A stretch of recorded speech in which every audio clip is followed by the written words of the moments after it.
Oh man.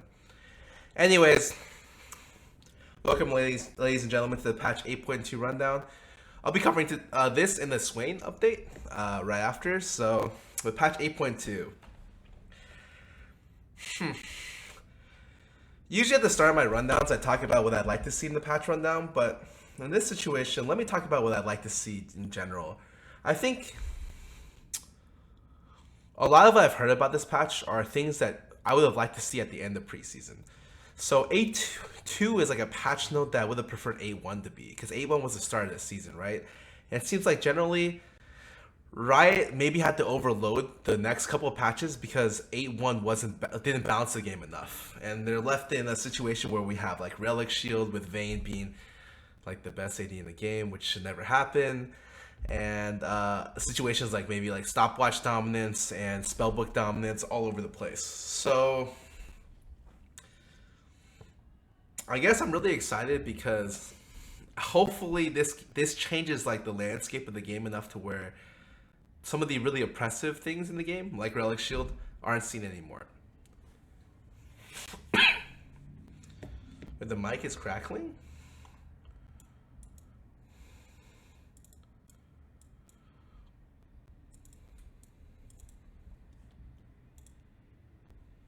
Wait, but my mic just... Hello?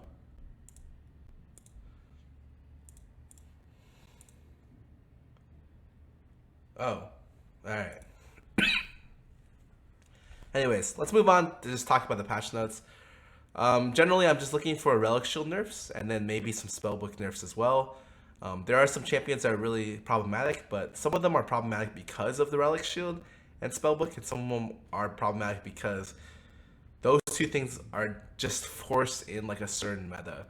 And so right now I'm hoping that the best thing that this patch can have is like toning down of the really oppressive things and buffing underplayed champions to be more viable, not super OP. So anyways, let's keep going.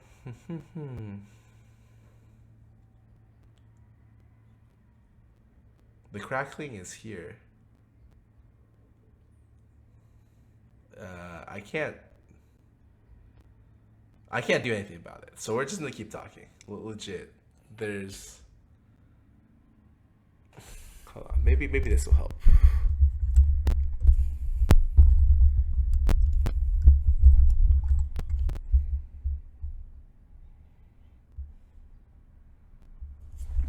I think unplugging and plugging the mic will do nothing. But you know, just to entertain you guys, I'll do it.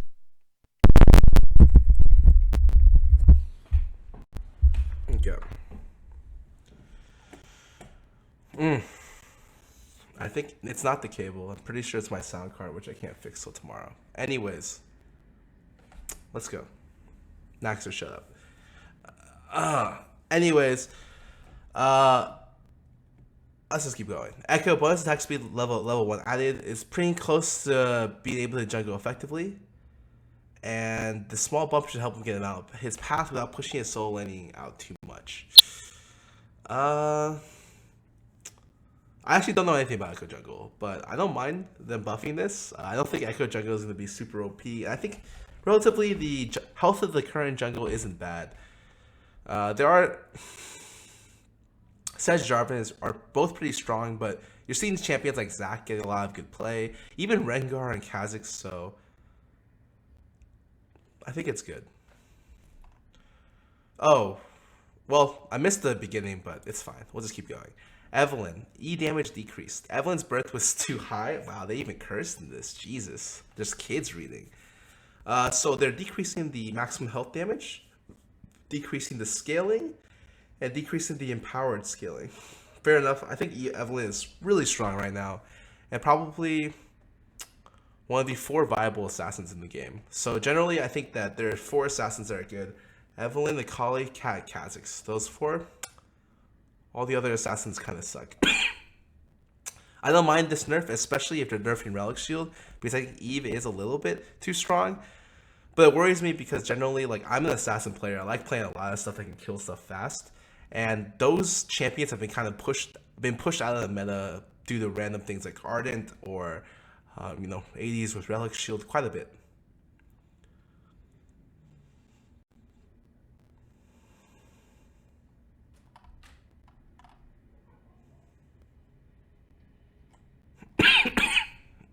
We got. Oh, I think Rengar is not bad too. Although, so maybe five viable assassins. Yeah, I think most of them, like two of them are in the jungle, three of them are in the jungle, and one of them's mid lane and one of them's top lane. I don't necessarily think that's a very healthy pool, but generally I think that they'll get better with the new relic shield nerfs that I heard her in this patch. Ezreal Q damage decrease at early ranks. Klepta has dramatically shifted Ezreal's power curve, making it far easier to get his core. As a result, Ezreal's power spikes show up earlier and control the game for longer. Okay, because of this, they're nerfing the Q Mystic Shot. This is by quite a bit. 20 damage off the early Qs. Well, he's no longer going to be the best champion level 1 and 2 anymore. He was one of the really strong level 1 champions if he got hit by his Q. I think this is reasonable nerfs. Ezreal's still going to be very strong. Jinx. Basic attack damage decrease at early ranks. Passive no longer stacks, but uncaps attack speed when Jinx gets excited. Minigun attack speed no longer scales with level. Wait, they just mini rework Jinx? What? Scales harder with rank. One accentuate Jinx's wild card nature by toning down her early game safety but ramping up her ability to snowball. This means upping her kills to take towers, her ability to take towers or win duels so she picks up early kills. Give her a unique teamfight high when she gets rolling with a teamfight. Okay. So they want to focus on her reset mechanic being really good. Decrease her early AD, attack damage growth. Excited attack speed no longer caps. Attack speed can exceed the cap while she gets excited. Okay. Oh, whoa. They buffed her minigun attack speed by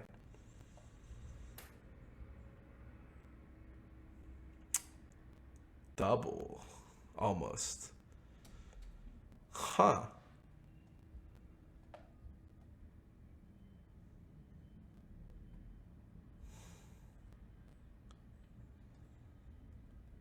Wait, no, never mind. It's only 40%. It comes out late game. Jinx is an interesting champion. So Jinx, I think, reminds me of the champion the game really long ago when AD carries typically scaled at 3 items, and Jinx was kind of feels like an archaic champion because she still needs those items to get going, but struggles like kind of relatively early. And so she doesn't have the safety of being like a god mode late game champion like Twitch, but neither also is immobile and lacks the ability to kind of fend for herself in lane. And so she kind of has a bad laning phase and takes really long to get going. And so because of that, now that games shifted to having 2 item spikes, Jinx feels relatively weak. I don't necessarily know if this is going to help her that much. She does hit her, updated attack speed much quicker, so maybe they're trying to push it to the point where now she gets super fast attack speed. So if she does get a kill, she snowballs really well. She's like a snowballing cleanup AD in teamfights, which actually helps out the fact that her ulti executes or does very big damage when they're lower. And so it's an interesting shift in terms of what they want to do with Jinx. I don't know if she's going to see much play, honestly. This is quite a big buff, but maybe it allows her like scaling to kind of kick in early enough to where she's picked more. If I knew more about this champion, I'd be able to say more, but it's been so long since I've seen a good Jinx player or seen a Jinx period that I don't even know her matchups anymore.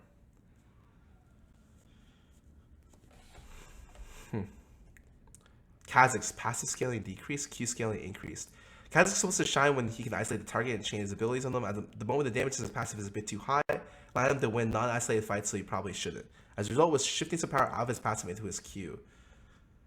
Oh, okay. I think that's reasonable. Kind of agree. Right now, you might not be able to get multiple Q procs, but you can get multiple passive procs due to your ulti. And so because of that, you're getting like non-stop bonus damage through his passive, and it hurts. He is a very painful champion. I don't think this will kill Kha'Zix though. He's still going to be very good. Top tier assassin jungler. Malzahar. This has been a problematic champion for a while. Malzahar is a champion that it's part of the competitive trifecta right now. Malzahar, Azir, and Ryze are the 3 champs you have to play around if you're playing competitive at the moment. And I think that He's been too good for too long. Not only has he been good, his ease of access or like the ease of his play for the champion is very is too low. And so like if he's that easy to play, he also should have some kind of like downside to him. But his ulti cooldown was really short and like his damage was really high and his play patterns were fairly easy but very effective.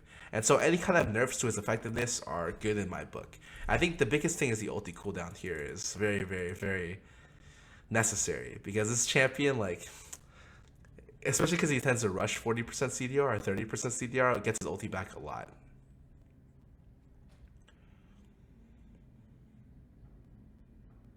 Nunu. Oh god. I heard about these changes before. Now additionally deals bonus magic damage on basic attacks. W now increases ability power on both targets.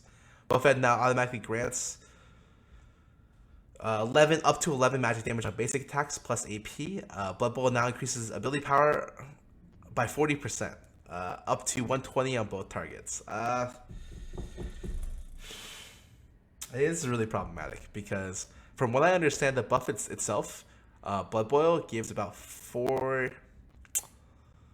From what I understand, it gives about 4,000 gold is the value of the buff, which is insane to champions like Azir. And I think that since Azir is one of the trifecta, right, one of the three best mid lane mages in the game, it's like especially brutal to have him be really good in the meta plus Nunu getting buffs like this. So I understand Nunu is weak, but I don't know if this is the way to buff him. Like, yes, sure, he becomes good, but he becomes good in such a it's like a niche way, which is okay. But I think the jungle right now is in like a decent spot if you want to play whatever.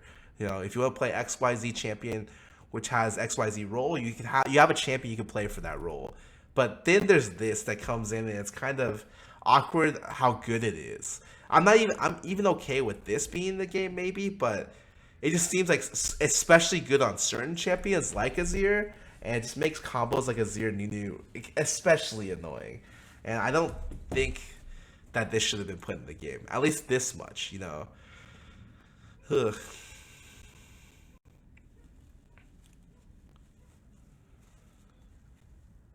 Oh, the Q damage on hit actually stacks with a Q, so you get 3 times 5, which is 18 or 66 magic damage per auto.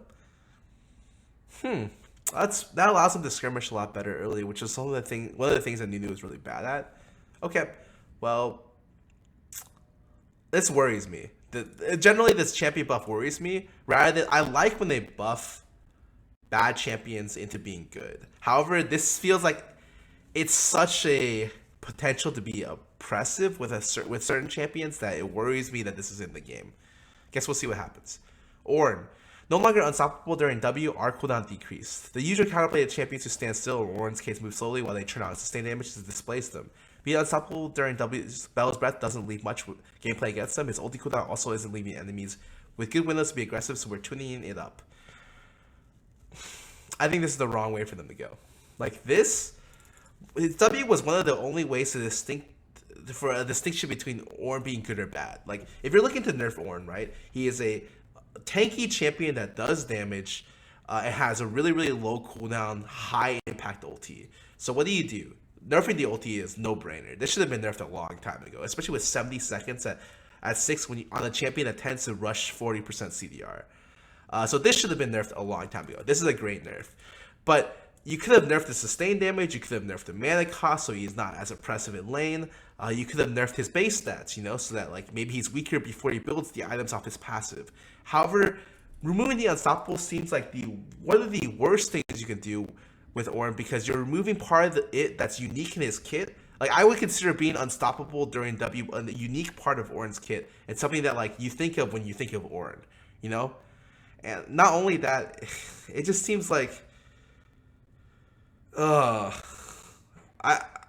don't like that they removed the ability to express your skill on this champion. There's limited amounts of skill expression on this champion, and one of the best ways to do it was his unstoppable.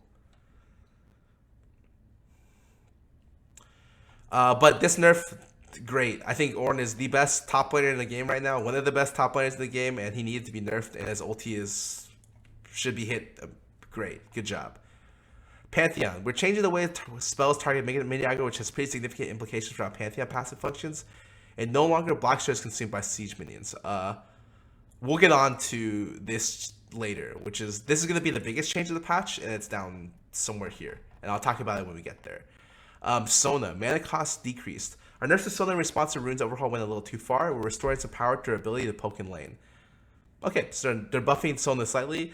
The only thing you have to realize is that with the nerf to Relic Shield, poke bot laners might come back as opposed to tank bot laners. So Sona becomes naturally better with the nerf to Relic Shield, just as a heads up. Vayne, attack speed per level decreased. Our bonus attack damage decreased. Vayne's too strong right now. Fleet Footwork is giving her an easier path to late game. And when she gets there, she's rolling in stats. Rather than hit her laning phase and put most of the pressure on their opposing bot laner, we're reducing her power in the late game.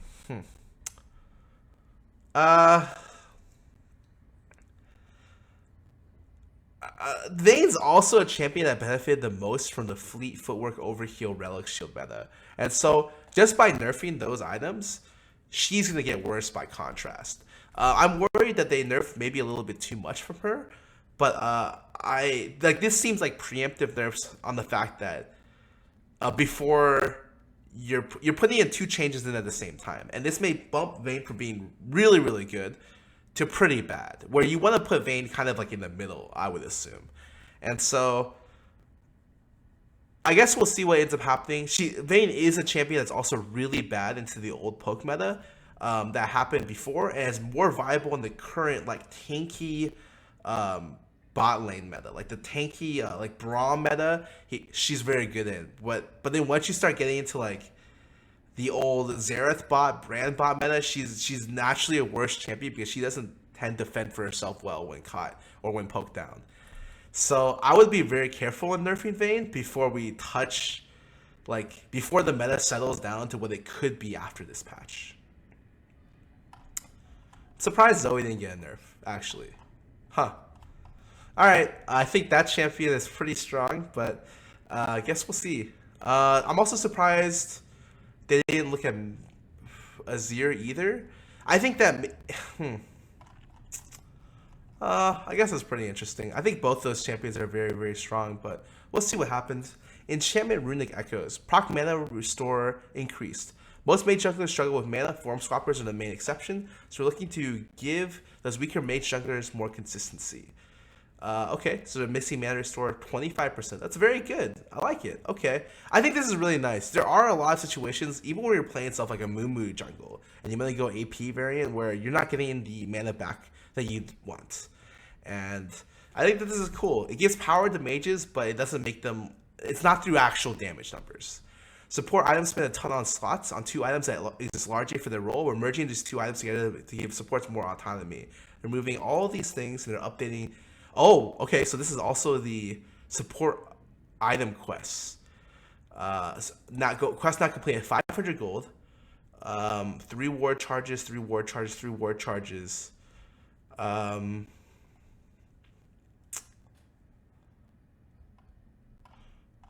Is there anything else?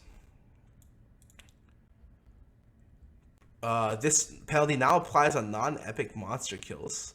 So it nerfs junglers who are going spell thieves, rest in peace. And Relic Shield, thank God, is reduced on the owner if it's ranged, as well as the shield gets nerfed as well, which should kill the Relic line for ADs. I don't see why they would get it, but it should kill it. And this should kill jungle spell thief abusers. So I love this stuff. This is A+, right? And then this stuff is stuff I want to talk about. Okay, so the upgraded support items. They're removing Sightstone and they're making it so that your quest completion doesn't have like Spooky Ghost or any of that. It completes into a Sightstone. I think this is better for casual players pretty much at all points, because in the end, no one wants to buy. Like, when you play support, you don't want to buy Sightstone. And I think that, especially players who get auto-filled into support, and they're trying to make support a role that you want to play. Players who get auto-filled into support, or players who have to support here and there, want to be able to go toward like their core itemization a lot quicker.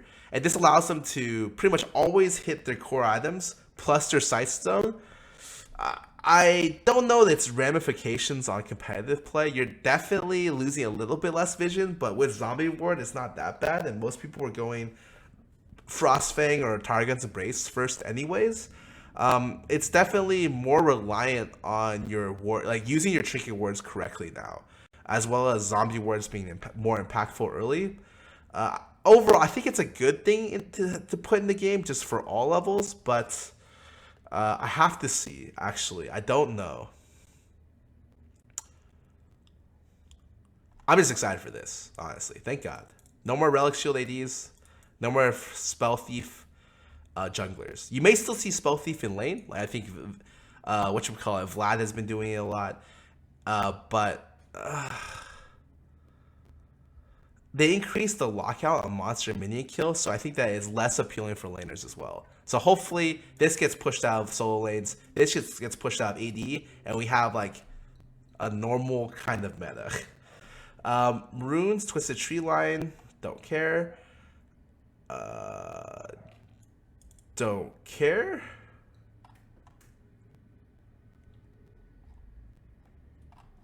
Are these actual rune changes? Okay. These are actual rune changes, not specific to Twisted Tree Line. Wow, there's so many. How long is this patch?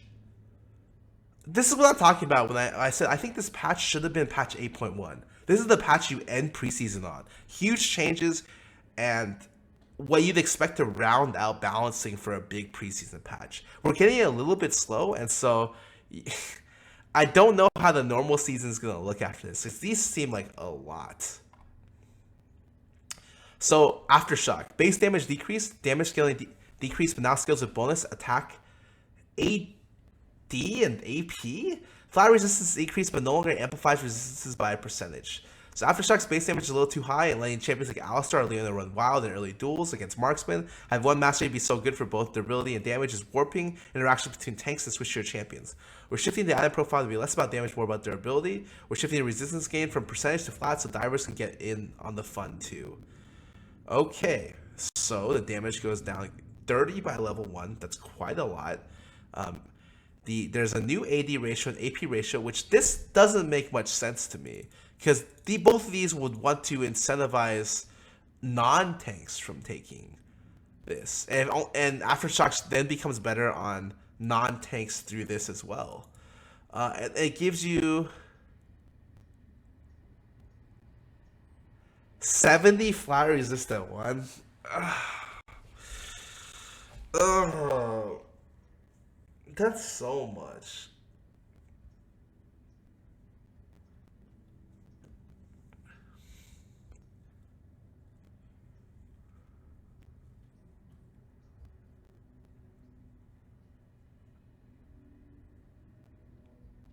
It's only 2.5 seconds, but that's an entire trade window, right? So essentially, yes, maybe it is true. Alistar and Leona are all in with Aftershock and they're doing too much damage.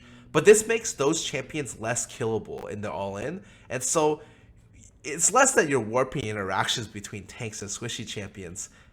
The interaction is, I mean, I guess now the interaction is more clear. When they go in with Aftershock, they're unkillable until the 2.5 seconds goes down.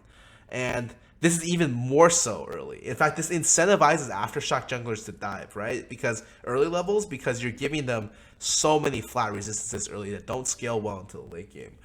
I think that's kind of crazy.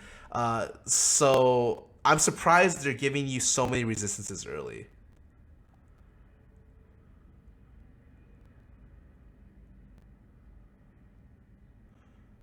Yeah, this just seems nuts, actually, early.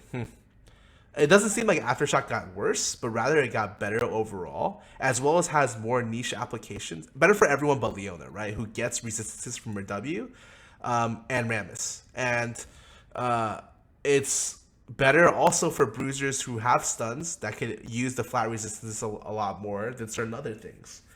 So Aftershock seems nuts. This seems even better. Grasp of the Undying, range penalties and healing damage and health duration.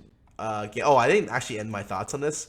I think this is too good. Like, they just straight up buffed the Keystone that's already the best tank Keystone in the game. Cool. Really scary for me, especially early game.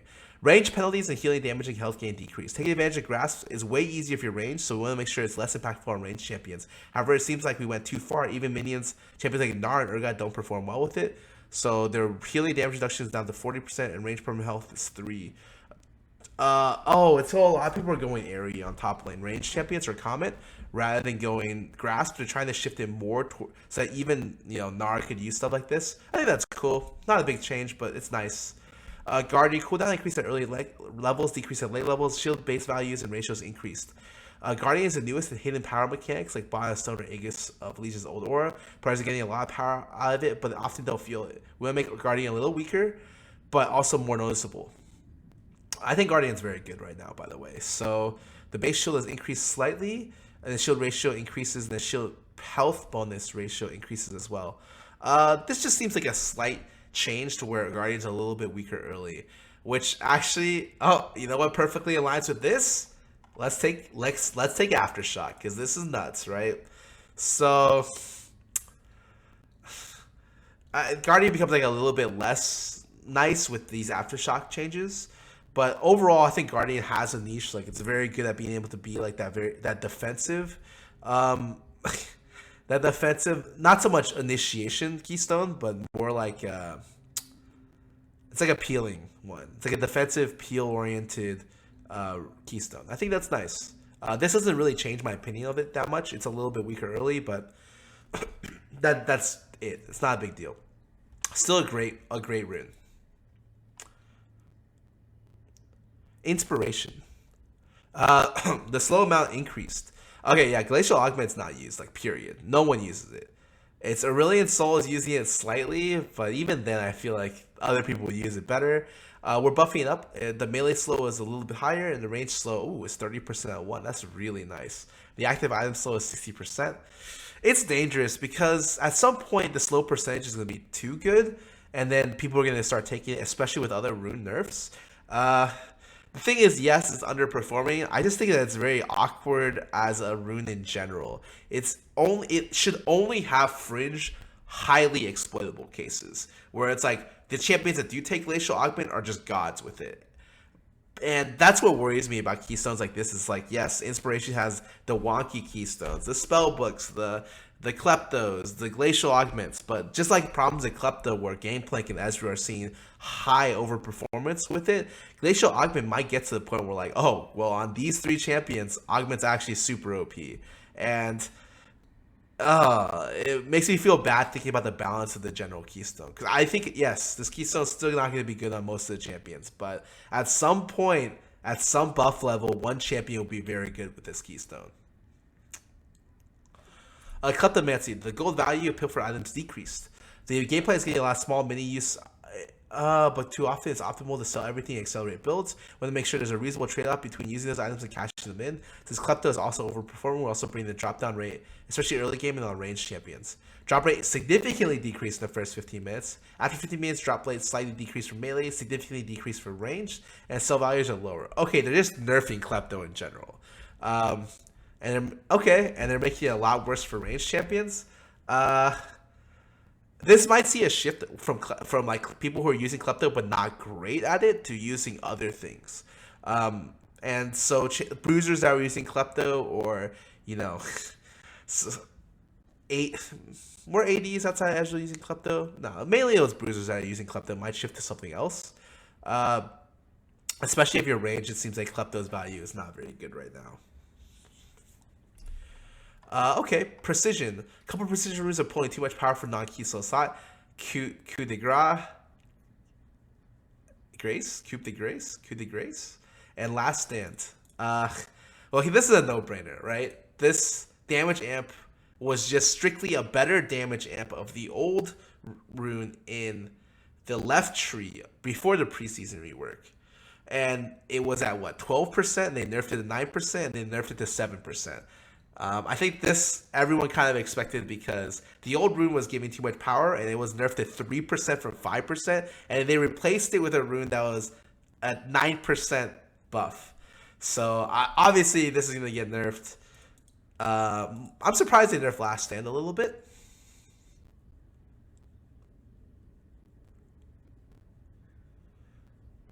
What's the other thing? Triumph, gold on kill. It, nerf down a little bit. It's just cat passive. Literally, Triumph is cat passive. Rather than having a reset, it's gold. And they took gold off cat's passive because they're just like, you know what? Cat's snowballing too hard with this gold. She shouldn't get this gold with resets. And I was like, okay, that's reasonable. And then Triumph comes in and they just give them gold. And I'm just like, what's the point? Like, I understand why you would do this, but is it... I think he's still rune itself is already very good. This nerf is whatever to me. You know? It's just funny when I think of like the old cat nerf, what happens. But this actual nerf does nothing. Zombie ward OP. Please nerf this thing. Duration down at early levels as the potential gives snowballing junglers too much problems. Yes. Zombie early power is only worsening that problem? Yes. On top of removing Sightstone early, Zombie Ward is going to be your key vision tool, especially if you're going down Domination. So they're nerfing it to cut to 60 seconds at level 1. God bless. That's such a good nerf, not only for competitive, but also for solo queue. It was giving way too much value for its point. Ghost Portal vision radius up, but Ghost Portals are Q. Who doesn't want to see more people take that rune? I forgot this rune existed. Just straight up, I've never seen anyone use this rune ever. The reason why you used the other rune was that Eyeball Collection worked on zombie wards, and so while zombie wards are really strong, Eyeball Collection kind of farmed the really strong zombie wards, and then thereby no one using Ghost Portal. I might use this on the new patch just to see how it is. My immediate thoughts are Ghost Portal must just suck, just completely awful, and it's not going to change my opinion on it. But we'll see. Targeted spells now draw mini aggro. Alright. Okay. This is the biggest change that they've done in the patch in a long time. All these things are affected, but realistically, even more things are affected than this, right? Because it's anything that targets... Oh, actually, maybe they have every single champ. Wow, this is a long list. But essentially, the idea is like, if you're playing mid lane, or any lane at all, targeted spells are how you work around mini aggro. Because mini aggro at the very early game, you should think of it this way: 3 creeps are you. You're the equivalent worth of 3 like ranged or melee creeps worth of damage. So that if you're trading with someone and you're getting hit by 3 creeps, you're probably taking about an equal amount of damage in trade, especially over time. So what you do is you do a quick trade and you run away from these creeps. Or if you have spells, you hit them with spells, and then you that's it. You get the free trade because the minion aggroists don't target over to you. The change now is that targeted spells now draw minion aggro. What this means is, oh, this is gonna be a balanced nightmare initially. Like, I think champions that are already struggling with that also have targeted spells to try to normalize the lane phase will be bad. So champions like, for instance, who uses single target spells the most to try to harass people? Pantheon is a great example of a champion that is really only good because he has great laning phase, oppressive like ability, and then snowballs that into global pressure. But with this change, he's going to be a lot worse. Cassiopeia is a good example. Kassadin is a great example. Kassadin is a champion that's like, yeah, his laning phase is weak, somewhat weak, but you can kind of get around it by throwing a bunch of Qs at the other guy and slowly chipping them down. So what this means is that champion becomes just inherently worse with this. And the worst thing, let's just talk mid lane, because what you should think about the impact from the current meta. So what is the current meta of mid laners? We're talking Ryze, we're talking Malzahar, we're talking Azir. And let's just throw Zoe in just for fun of it. So does this make any of the top 4 mid laners worse? Okay, well we have Malzahar. The E change might make him actually a little bit worse in lane. Okay. Ryze, it's affected by W and E, so it makes him slightly worse in lane as well. Azir, hey, nothing changes with Azir. He's God. Actually, Azir with the new change, it just means he's even godlier. He's He's like a top tier god. Uh, and then Zoe, nothing changes, right? And so in the current meta, the things that it'll affect different champions differently, and it's gonna be a balanced nightmare because this has big ramifications for a bunch of different matchups and a bunch of different champions. Them throwing this out here is a long-term plan. They are saying we're committed to balancing the game around this mechanic. Good luck. And this is something where it's like you would have liked to see this in preseason because this is a big ass change. This is like they just dropped a mountain on you and they're just like good luck. Laney is going to be a lot different with this. I don't know what to expect at all. I don't know how long. I don't know when the minion aggro will consider it deleashed. Maybe it's deleashed after a quarter second. Maybe it's a half second. Is it equivalent of one auto attack? I don't know. And this is going to have a lot of problems, I would say. But that's all secondary, right? The real question you're going to ask me is probably going to be, is this change good? I think balance-wise, this allows the game to be balanced easier. And in the end, that probably means that the game is better overall. It's also... It'll help general like problematic matchups like range versus melee matchups. It'll be like... It helps some of them, may hurt some of the other ones, but just in general, overall should be better, and it'll be easier just straight up to balance in the future. I think it's a good change, but this is something that has way bigger impact than I'm willing to be able to put money on right now. So, this big ass change. Why wasn't this in preseason? Okay, whatever. This is gonna be really cool. I definitely think stuff is going to get wonky early.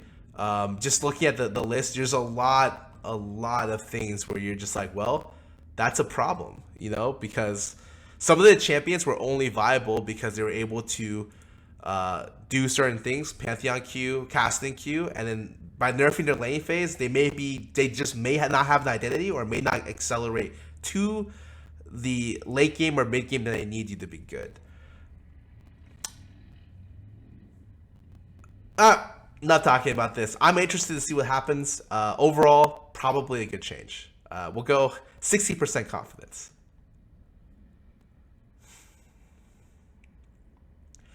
Health bar update. Moment of death is now punctuated by brief team color animation. This displays on the player's objectives. Player health bars can be toggled off in the... Cool. So it's more readability. Always, I love visual clarity. Always a good thing to have stuff like this in the game. Sick. Scoreboard. Technically, this feature came out in 7.3, but it's in bugs. Now it's back in functioning. Hovering over a player, the scoreboard now shows the name of the skin. This doesn't help me at all, but it sells your skins. I get it. You can now chat ping ultimate abilities for all players with the scoreboard. Yes, that's so nice. That's so good. That way, I don't have to ping my own ulti. Other people can ping my ulti, or I can ping theirs. A lot of times, I have to ask stuff like Malphite, when's your ulti up? Jarvan, when's your ulti up? Even last game, someone asked, or a couple games ago, Lissandra, when's your ulti up? And I have to like ping it to let them know it's 20 seconds. But if he could see that, it's really, really nice information. Party time. You can now invite any player in your party. Instead of restricting players from being invited from the lobby screen, there will now be a notification next to the Q button indicating if every player can queue for that mode. Okay, this seems just more clarity. That's good. Activate ally skin previews. You now see your ally skin selections in the finalization phase. Build a full Star Guardian team for maximum skin intimidation. Zero impact in my games. I guess that's nice. Minions now have items in their inventories with explained previously hidden mechanics. No mechanics have been changed. More clarity, always nice. Bug fixes. A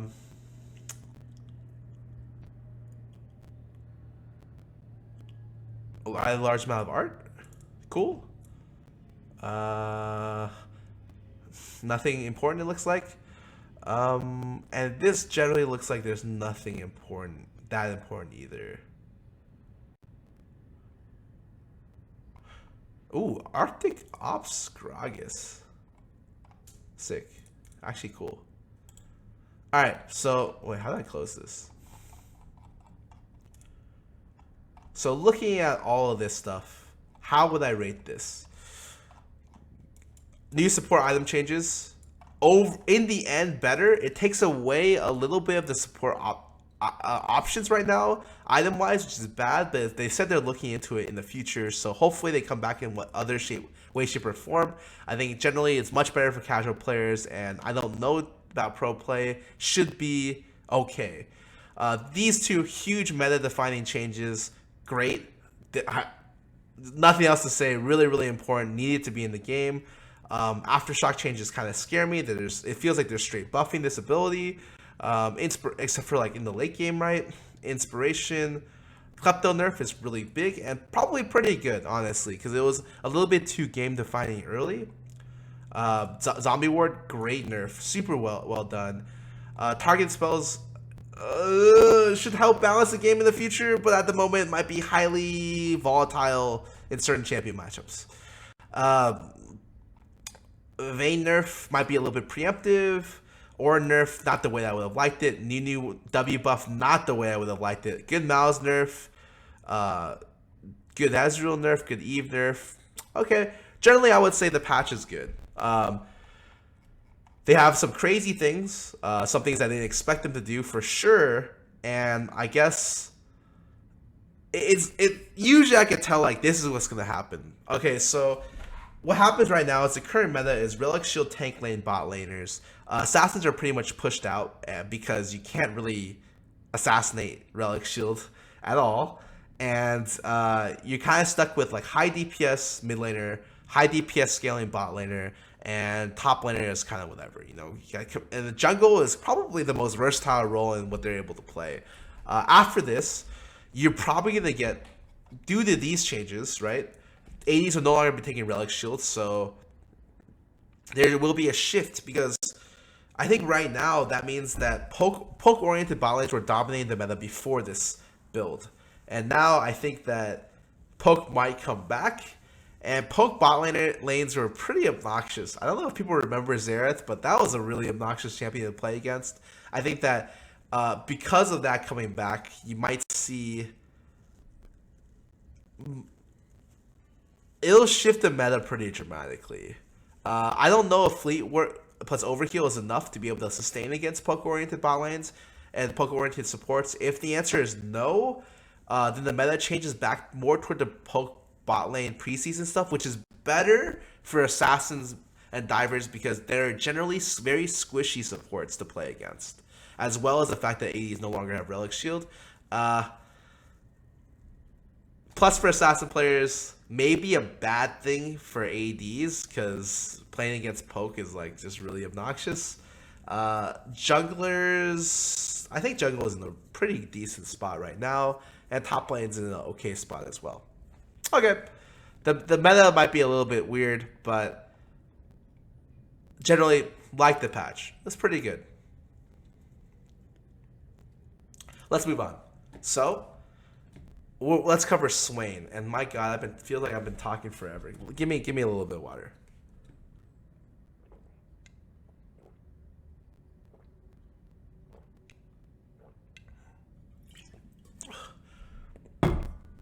All right.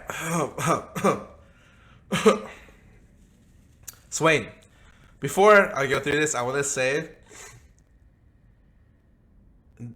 Beyond the Rift this Thursday at 2 p.m. we have the official person who does the Swain designer, as well as their playtester for Swain coming in, are on the show to talk about this champion. If you're interested in what they have to say, please tune in. This will be my first general looks at Swain. I was told a little bit about the champion beforehand, but to be honest, outside of knowing that he has like a hook and something that looks like Vlad stuff, I don't really know what his abilities do. Okay, so let's talk about Swain. The current version of Swain is, I think only Quas plays it. He is very good into short-range melee threats, very impressive, and really bad into range threats, and somewhat immobile. So I don't know really where they're going with this. They decided Swain needed a rework. Cool. Swain's a visionary ruler of the Noxian Empire, commanding his warhorse from the front lines. Though he was crippled in the Ionian Wars, he seized control of Noxus' ruthless determination and new demonic hand. That's this, guys. Now the great general marches against the coming darkness that only he can see. I mean, okay. Passive Ravenous Flock. Now here, periodically right-click a nearby immobilized enemy champion to rip out a soul fragment. I don't know what that means. Enemy champions leave behind a soul fragment when they die. Shadow Ravens scavenge nearby soul fragments. Healing Swain for a portion of the maximum health. Swain can store several fragments at once. Okay, so what do you know? It's a grab. His passive right-click is a grab that pulls people closer to you. One, the utility, just the off utility, that's great. That's such a nice thing to be able to displace people. Displacement effects are incredibly strong in this game. Let's watch the video of it. When stuff dies, he gets healed. Okay. Okay.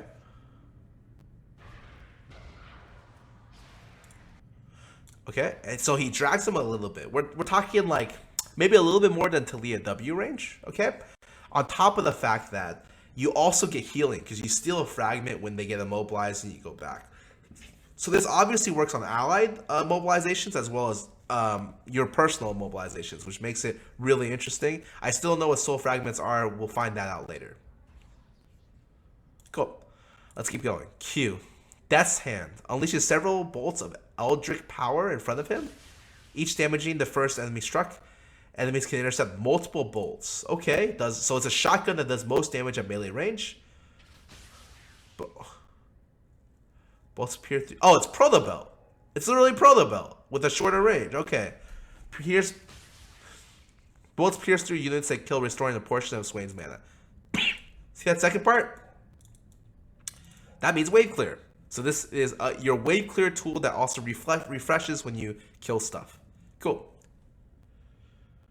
Overall range seems about 600, 700, and it really is only going to do a lot of damage when they're close. Cool. Vision of Empire. Open to the demonic eye at target location, damaging and slowing all enemies after a moderate delay. Oh. What? Vision of Empire deals extra damage to the champion's content. The explosion reveals them and grants Swain a soul fragment.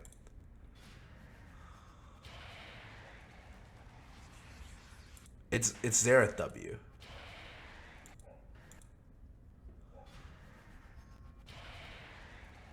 With 3,000 range. It's a 3,000 range Xerath W.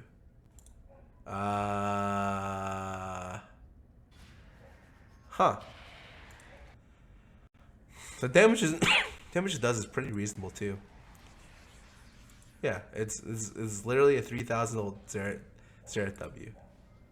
Cool. Okay.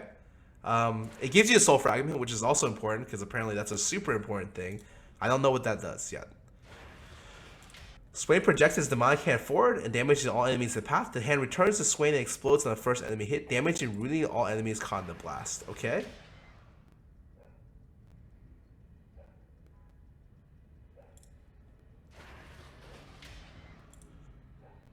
It roots on the return, not the initial. Okay. It's a front and back Lysandra E. Gotcha. And it allows you to proc your passive to get a soul fragment. So the actual damage that it does, you should also count in the damage you taking a soul fragment from them also does. Cool. I'm surprised that they don't show the interaction with the Q or with the passive, but I mean it's self-explanatory because it immobilizes them. Cool.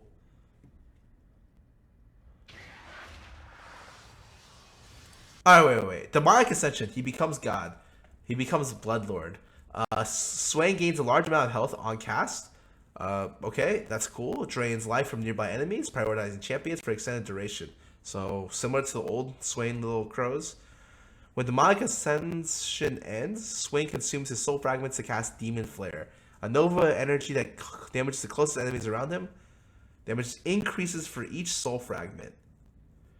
After draining enough health, Swain can end Demonic Ascension too early to cast Demon Flare on demand. Okay, so either cast at the very end of the duration, or if you do enough damage, you can choose when to end it.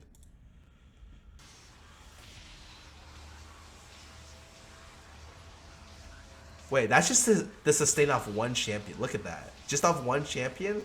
That's pretty good.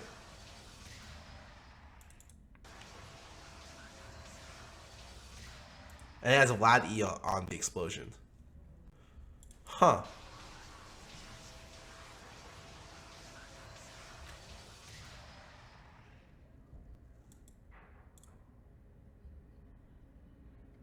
It's cool.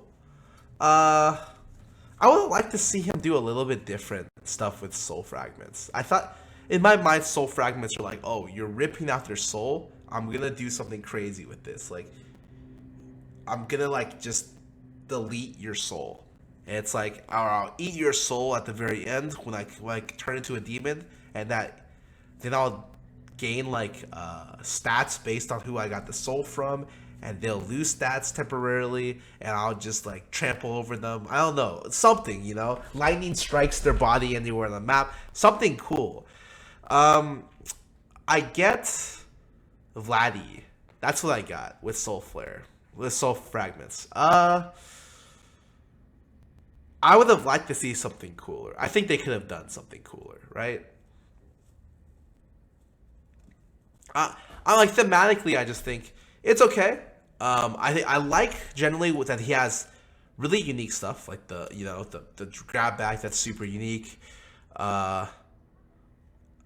This, from what I understand, is a very low cooldown ability, and so you're constantly going in like Death's Handing all nonstop, and so he still is a short range punishing champion that can grab you back or snare you, grab you back, and just shotgun you, right? So I like how his general progression of his like skills work. So, unlike Swain, not only does he root now, he also grabs people back so he can bring them into his danger range.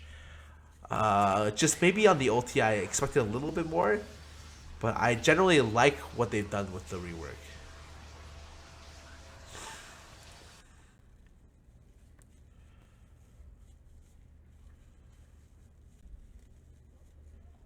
Alright, playing as Swain. You're a warlock general who sees his life with enemies. Stay 5 steps ahead of the opposition would never move.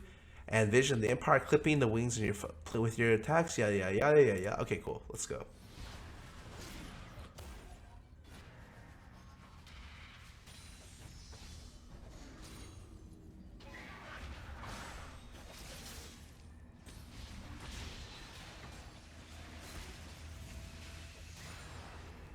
Wow.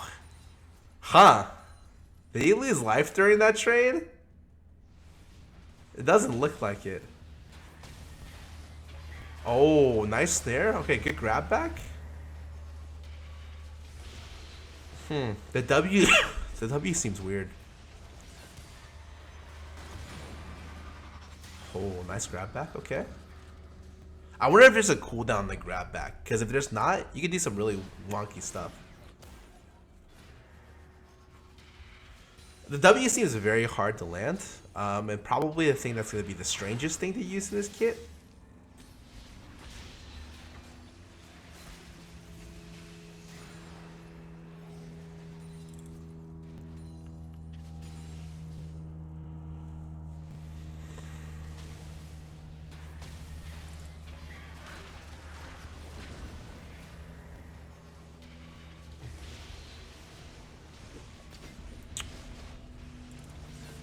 Okay.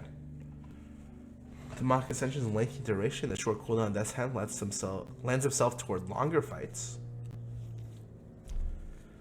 Vision Empire Extreme Cast Range allows you influence over a huge portion of the map. Look for chances to gank for off-screen teammates, track the enemy juggler, or scout unwarded locations. That's cool. Rather if I can grab champions not immobilized by Swain, work together with allies. Okay. This is cool. Wait, what is other stuff? Oh, wait, did they redo all of his? They redid like all of the main skins. Oh, that's cool. What's this? Oh, this is that's the preview trailer. This looks like a Vlad update. Yeah, kind of. One of the things that excites me is this does look like a mid lane champion. And so the old Swain, you didn't see much because he didn't contest long range threats very well. I think maybe potentially in this situation, Swain, you might see more of a mid lane, and so this is definitely a champion I'm going to be trying out in the mid lane position, and I'm always excited to see like new unique mid laners. I tried out Zoe. I didn't like her. She's fun to play, but I think this is a champion that's more up my alley, and so it's cool. We'll see what happens. And again, Beyond the Rift, 2 p.m. PST Thursday. We have the designer and the main playtester coming on. Okay. That's pretty much it. I'm gonna go play some ads. I'll see you guys in a bit. Wow, holy moly! I had so many. This was so long. Was it that?